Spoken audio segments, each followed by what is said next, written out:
지난 시간 술 시중 드는 그 시종장이 복권된 이후에 요셉에 대해서 잊어버렸다고 말씀을 드렸죠. 그렇게 까맣게 잊어버린 채 그렇게 2년이라는 세월이 흘러버렸습니다. 그때 이제 바로가 두 개의 꿈을 꾸게 되는데 깨고 나서 도대체 이게 무슨 꿈인지 알 수가 없어서 이집트의 마술사들과 그 똑똑하다는 현인들을 다 불러 모아가지고 꿈 이야기를 들려주었어요. 내가 이런 꿈을 꾸었는데 도대체 무슨 뜻인지 모르겠다. 당신들이 좀 풀어줘라. 그랬는데 그 중에 있었던 사람들 중에 그 누구도 그 꿈을 해석해내지를 못하더라는 거예요. 근데 그 순간 술시중을 들던 그 이 시종장이 요셉이 갑자기 떠오른 겁니다. 아, 왕이시여, 제가 2년 전에 이런 사람을 만났었는데 제가 그때 참 그 사람에 대해서 왕께 말씀드린다는 게 깜빡했습니다. 지금에서야 생각이 났습니다. 하면서 요셉에 대해서 이야기를 해줬어요. 그러자 이제 바로는 사람을 보내서 요셉을 불러오도록 했고, 이제 요셉은 수염도 깎고 옷도 이제 바르게 입고 이제 왕 앞에 서게 됐죠.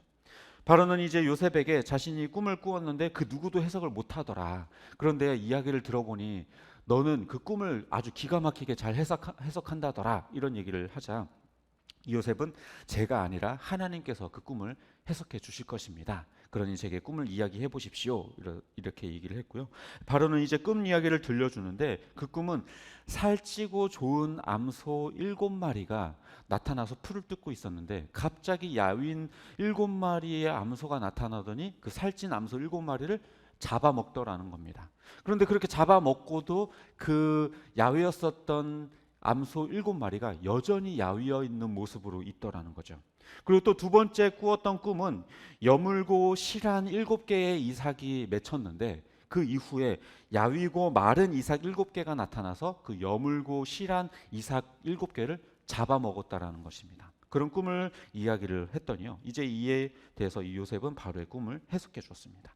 이 두 꿈은 다 같은 내용으로 살찐 7마리의 암소나 7이삭은 다 7년간의 풍년을 의미하고 여윈 7마리의 암소와 그리고 야윈 7개의 이삭은 7년간의 흉년을 뜻합니다. 그래서 7년간의 풍년이 있고 7년간의 흉년이 있다라는 이야기입니다. 그래서 이걸 잘 대비해서 나라를 지키십시오. 이렇게 조언을 해주게 되죠. 이에 바로는 요셉에게 이 일을 맡기기로 하고 그를 총리로 세워서 모든 권한을 그에게 부여해 주게 되었습니다. 그렇게 요셉은 이집트의 총리가 되어서 7년간의 풍년을 잘 관리해서 여러 성읍의 그 곡식들을 잘 저장을 하게 돼요. 그런데 얼마나 많았던지 셈을 포기할 정도로 세다가 나중에는 셈을 포기할 정도가 되었다라고 오늘 본문에 기록합니다. 이후에 그 7년간 흉년이 들게 되었고요. 그래서 각국에서 양식을 사기 위해 이집트에 방문하게 되었다라는 것이 오늘 우리가 살펴볼 본문의 내용입니다. 오늘 드디어 이 요셉의 인생에 볕이 드는 순간이 찾아오게 되죠. 그렇게 고생하고 노예로 죄수로 그렇게 억울한 인생을 살았었던 이 요셉의 삶 가운데 드디어 쨍하고 볕들 날이 오늘 찾아오게 된 것이에요. 이 바로가 특이한 두 개의 꿈을 꾸게 되면서 요셉에게 기회가 오게 된 거죠. 그런데 사실 꿈이 좀 독특한 건 맞지만 그렇다고 해서 해몽하기에 상당히 까다롭게 느껴지지는 않죠. 사실 우리가 지금 보더라도 물론 우리는 해석을 보고 보기니까 뭐 이런 해석 아니야? 이렇게 쉽게 해석하는 건긴 하겠지만 그렇다고 하더라도 그렇게까지 이해 못할 만큼의 해석하지 못할 만큼의 꿈은 아니지 않나요? 이집트에 그렇게 수많은 인재들이 있고 똑똑한 현인들이 있음에도 불구하고 이 꿈을 해석해내지 못했어요. 이 바로의 꿈을 모든 사람들이 해석해내지 못했던 이유는 왜 그럴까? 그것이 바로 하나님이 주신 꿈이었기 때문에 그렇습니다. 뿐만 아니라 이 꿈은 바로 바로에게 준 꿈이 아니라 요셉에게 주신 꿈이었어요. 그렇기 때문에 많은 사람들이 이 꿈을 해석해내지 못했습니다. 우리가 아는 것처럼요, 요셉은 어땠어요? 어렸을 때 두 개의 꿈을 꾸었었죠. 너무나도 확실한 똑같은 두 개의 꿈, 의미가 너무나도 확실한 너무 유사한 두 개의 꿈을 꾸면서 하나만 꾸었다고 하면 개꿈인가 보다 하고 지나갔을지 모르겠는데 유사한 두 개의 꿈을 꾸면서 뭔가 이게 의미가 있다라는 걸 요셉은 알았던 거죠. 그런데요, 바로의 꿈에 대해서 듣자마자 아마 요셉은 알았을 거예요. 이거 하나님이 주신 꿈이다. 아주 유사한 두 개의 꿈을 들려주심으로 인해서 하나님께서는 요셉에게 야, 내가 너에게 주는 꿈이야. 너밖에 해석 못해 라고 들려주는 것이죠. 그래서 아마도 바로의 그 꿈을 듣는 순간 아마도 요셉은 이것이 하나님이 나에게 주시는 사인이구나라는 것을 아마 그 순간 깨달았을 거예요. 게다가 꿈의 내용을 보면요, 마치 두 시종장이 꾸었었던 꿈과 매우 유사한 측면이 하나가 있어요. 그게 뭐냐면 그 꿈에 등장했던 어떤 개수가 결과적으로 연수나 어떤 날을 표현한다는 것을 알 수 있는 거죠. 세 개의 가지와 떡이 의미했었던 것이 결국에 3일을 의미했던 것처럼, 또 7마리의 소와 7개의 이삭이 7년을 의미한다라는 것을 알게 해줬던 거죠. 또 새가 먹어버렸었던 떡, 이것과 마른 것이 실한 것을 집어삼키는 것, 이것이 뭔가 굉장히 유사한 측면이 있죠. 그러니까 요셉은 어려서부터 자기가 꾸었던 꿈에 대해서 늘 되새기고 있었고, 또 시종장들의 꿈을 해석해 주면서 이 바로의 꿈에 대해서 온전하게 해석해 줄 수 있는 그런 밑바탕이 마련이 되고 있었던 것입니다. 또 성경엔 기록되지 않았지만 아마도 요셉은 자신이 꾸었던 꿈에 대해서 그 그때부터 계속해서 꿈에 대해서 늘 생각하고 늘 묵상해 왔을 거예요. 꿈이 단순히 자기가 잘 때 꾸었던 어떤 망상이 아니라 하나님이 분명하게 보여주시는, 계시하여 주시는 비전이라는 사실을 그는 깨닫고 늘 마음속에 그 꿈을 품고 있었던 것입니다. 그게 아니었다면 그는 벌써 그 인생의 굴곡이 찾아올 때마다 인생을 아마 포기했을지도 몰라요. 하지만 이제야 하나님께서 요셉의 인생을 완벽하게 이끌고 계셨다라는 게 이제 서서히 드러나기 시작했던 거죠. 그래서 이 꿈을 해석해 줌으로 말미암아 그가 결과적으로 바로의 그 다음 두 번째 가는 2인자의 자리, 그 총리의 자리에 앉게 되었죠. 어린 시절 참 이상하게 꾸었던 그 두 개의 꿈을 꾸게 된 것도, 괜히 그 꿈 이야기를 형들에게 전해서 형들의 마음을 불편하게 했었던 것도, 그렇게 형들 손에 팔려가게 된 것도, 노예가 된 것도, 억울한 누명을 쓰고 죄수가 된 것도, 그리고 그 죄수가 되어서 그 감옥 안에서 바로의 2명의 시종장을 만나게 된 것도, 또 그들의 꿈을 해석해 주었던 것도, 또 바로의 꿈을 해몽해 주게 되었던 모든 것도, 결과적으로 이 모든 순간에 마치 그동안의 모든 퍼즐들이 완벽하게 맞춰지는 느낌이 오늘 본문 안에서 들게 되는 거죠. 만약에 요셉의 인생이 이런 결과물이 없었다면 지나갔었던 모든 고난들은 그냥 개고생했구나 이렇게 생각했을지 모르겠지만, 지금 이 순간 그 바로의 꿈을 해석하고 총리에 앉게 되는 그 순간, 지나가왔던 모든 순간들이 하나님의 인도였다라는 사실이 분명하게 드러나게 되는 거죠. 물론 우리는 이미 요셉의 모든 스토리를 알고 접근하고 있기 때문에 요셉의 고난과 역경이 그다지 크게 느껴지지는 않을 거예요. 또 요셉도 그 고난들을 너무 잘 이겨내니까 되게 쉬운 일을 겪었다고 우리는 생각하고 있죠. 어차피 잘 될 거고 어차피 총리 될 거니까 그냥 그렇게 생각하면서 요셉의 고난과 역경의 크기를 매우 작게 여기지만 사실은 그렇지가 않죠. 들여다보면요, 가족들로부터 배신을 당했어요. 버림을 받았어요. 여러분들이 생각해 보세요. 여러분들의 가족들로부터 버림을 받는다. 이게 상상이나 가능한 일입니까? 또 사회에서 가장 낮은 계층에 위치하게 되어버렸어요. 노예. 여러분들의 모든 직업과 사회적인 지위와 어떤 명예와 이 모든 것들을 다 잃는다고 생각해 보십시오. 버텨낼 수 있겠습니까? 뿐만 아니에요. 억울하게 성추행범이라고 하는 누명을 쓰고 감옥에까지 갇혔어요. 여러분들이라면 가능하시겠어요? 가끔 우리가 어떤 감옥에 갇혔다가 재심을 통해서 풀려나게 되고 누명을 벗게 되는 사람들의 뉴스를 보게 되죠. 그럼 그 사람들 나와가지고 막 펑펑 울면서 자기가 이제껏 감옥에서 힘들게 버텨왔던 인생에 대해서 정말 그렇게 후회와 막 정말 분노와 이 모든 것들을 쏟아내는 장면들을 우리가 더러 보긴 하죠. 우리가 그런 상황에 놓인다면 버텨낼 수 있을까요? 그 중에 한 가지만 생겨나도 경험해도 굉장히 비참하게 여길 텐데 요셉은 이 세 가지 모두를 경험했던 사람이었어요. 하지만 어쩌면 요셉은 알았어요. 자기가 꾸었던 그 꿈을 꾸었던 그 순간부터 하나님께서 이 꿈을 통해 자기의 삶을 그렇게 인도하실 거라는 사실을 요셉은 알고 있었어요. 물론 그렇다고 해서 요셉이 자신이 출세하고 높은 위치에 오를 거라고 하는 그런 어떤 허황된 꿈을 꾸었다, 그런 말을 하는 것은 아닙니다. 다만 자신이 꾼 꿈이 헛된 것이 아니라 하나님이 자신에게 보여주었던 분명한 비전이라는 것을 알고 그것을 분명하게 붙들고 살았다라는 것을 의미합니다.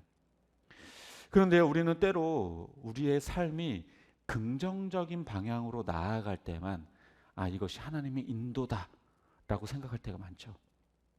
그래서 좋은 대학에 진학하고 좋은 직장에 취업하고 더 높은 자리로 승진하고 월급이 늘어나고 사람들에게 유명해지는 것만 하나님의 인도라고 우리는 생각해요. 그래서 하나님의 인도하심이란 나에게 이득이 되는 방향이라고 우리는 생각합니다. 물론 결과적으로 최종적으로는 하나님께서 우리의 삶을 가장 선하고 좋은 방향으로 이끄시는 건 맞아요. 그러나 모든 과정들이 다 그러하지는 않아요. 때로는 오히려 요셉의 인생처럼 부정적인 방향으로 흐르는 부분도 분명히 있습니다. 우리는 우리의 고난과 역경, 시련조차 하나님의 인도로 이해할 수 있어야 하는데 실제로는 그렇지가 않죠. 솔직히 교회가 성장하고 교인 수가 늘어나고 뭔가 새로 성전을 건축하면 이것은 하나님이 인도하셨습니다 라고 그렇게 하나님께 감사하지만 솔직히 교인 수가 줄어들고 재정이 쪼그라들고 그럴 때 주님의 역사입니다, 감사합니다, 전 그런 거 본 적 없는 것 같아요. 좋은 직장에 취직하고 승진할 때, 좋은 대학에 진학할 때 하나님의 역사입니다, 하나님의 인도하십니다, 참 감사합니다, 이렇게 고백하는 건 봤지만요, 내가 원하는 대학에 가지 못하고 그것보다 훨씬 좋지 못한 대학에 들어가게 되고 원하던 취업이 되지 않을 때에 하나님의 뜻입니다, 이것도 감사합니다 라고 말하는 사람 한 번도 못 봤어요. 사업이 잘 되고 돈을 많이 벌면 하나님의 역사라고 고백하지만 사업이 망하고 어려워질 때, 직장을 잃게 됐을 때 하나님 감사합니다 말하는 사람 못 봤습니다. 왜 그럴까요? 우리의 시선이 상당히 삐뚤어져 있기 때문에 그래요. 나에게 좋은 것만 하나님의 인도이고 하나님의 뜻이라고 여기기 때문에 그래요. 그래서 나에게 부정적이고 내가 겪기 싫은 것, 그것은 하나님의 인도가 아니라고 생각하고 있기 때문에 그렇습니다. 그런데 하나님의 인도는요, 어느 때는 인도하시다가 어느 때는 손 놓고 바라보고 계시다가 그런 종류의 것이 아니에요. 우리의 1분 1초 그 어떤 순간도 놓지 않고 계속해서 지켜보시고 계속해서 인도하시는 게 하나님의 인도예요. 말씀을 정리합니다. 요셉은 그 어떤 순간에도요, 하나님의 뜻을 의심하지 않았어요. 자기에게 꿈을 주신 그 하나님에 대해서 온전하게 신뢰했어요. 그래서 형들 손에 노예로 팔리고 노예가 되고 죄수가 되어도 그것조차 하나님의 뜻하신 인도라고 여겼어요. 그래서 우리가 본문에서 계속 보았던 것처럼 요셉은요, 그 순간순간에 단 한마디 변명도 단 한마디 불평도 하지 않았어요. 그저 자기에게 맡겨진 그 주어진 상황에 최선을 다했죠. 노예가 되었을 때도 최선을 다해서 주인을 섬겼고요, 죄수가 되었을 때도 최선을 다해서 간수장을 도왔어요. 그것은 그가 그 인생을 비관하거나 불평하거나 원망하지 않았다는 것의 증거입니다. 자신이 잘 되는 순간만이 아니라 자기 인생이 완전히 바닥으로 추락하는 순간에도 하나님을 신뢰하며 그 인도하심의 몸을 맡겼던 거예요. 독수리들이요, 자기 새끼들을 어느 순간이 되면 자기 둥지에서 밀어낸다고 하죠. 왜요? 그렇게 추락하면서 날갯짓을 배우게 하기 위해서예요. 그래서 도저히 날갯짓을 하다가 떨어질 것 같으면 그 어미가 그 새끼를 잡아채서 다시 둥지로 올려줍니다. 그것들을 계속해서 반복해요. 그러다 보면 어느 순간 이 새끼가 정말 날갯짓을 하다가 그 창공을 날아오르는 순간이 있어요. 그 어미가 왜 그렇게 해요? 자기 새끼를 죽이려고? 아니요. 자기 새끼에게 날갯짓을 배워서 저 높은 하늘을 날게 하기 위함이죠. 하나님은 때로 우리를 낭떠러지로 밀어내실 때가 있어요. 하지만 그것은 우리를 죽이시기 위함이 아니라 날게 하시기 위함이에요. 우리가 그런 하나님을 알고 신뢰한다면 우리는 이제 죽었구나, 다 포기하고 인생에 대해서 난 다 끝났어, 이렇게 할 것이 아니라 죽어라 날갯짓을 해야 돼요. 그런 순간에 계속해서 날갯짓을 해야 해요. 그러면서 저 높은 하늘을 날아오를 그 날을 꿈꾸면서 계속 하나님을 신뢰하면서 그렇게 열심을 다해야 하는 것이 우리의 삶입니다. 내가 느끼기에 좋은 순간만이 아니라 좋지 않은 순간마저 하나님의 뜻과 섭리가 있음을 우리는 신뢰해야 해요.